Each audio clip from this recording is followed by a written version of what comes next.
পৃথিবীতে যদি কোনো নিকৃষ্টতম কাজ থাকে সেটা হলো দালালি।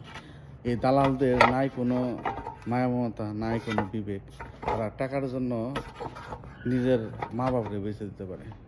কাজে এদের কথা শুনে যদি কোনো কলিজার ভাইরা এই বিদেশে আসতে চাইতেছে এই দালালের মিষ্টি মিষ্টি কথা শুনে, তবে কিন্তু বিপদে পড়বা।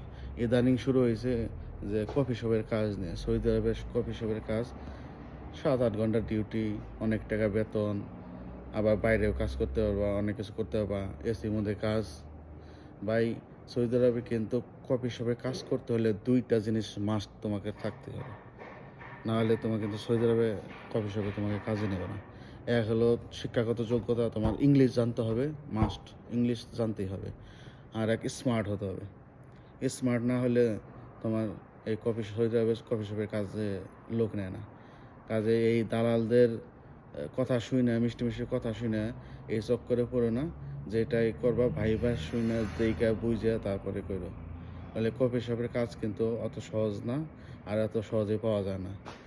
কাজে যে দালালের মাধ্যমে আসো বা যে দালালের যত মিষ্টি মিষ্টি কথা বললে তোমাদের ভিজাক না কেন, দেইকা শুনে বুঝে টুইজে তারপরে আইসো, নাহলে বিপদে পড়বা কিন্তু। ভিডিওটা যদি ভালো লাগে অবশ্যই লাইক করবেন, শেয়ার করবেন, কমেন্ট করবেন এবং চ্যানেলটিকে সাবস্ক্রাইব করে পাশে থাকবেন। ধন্যবাদ।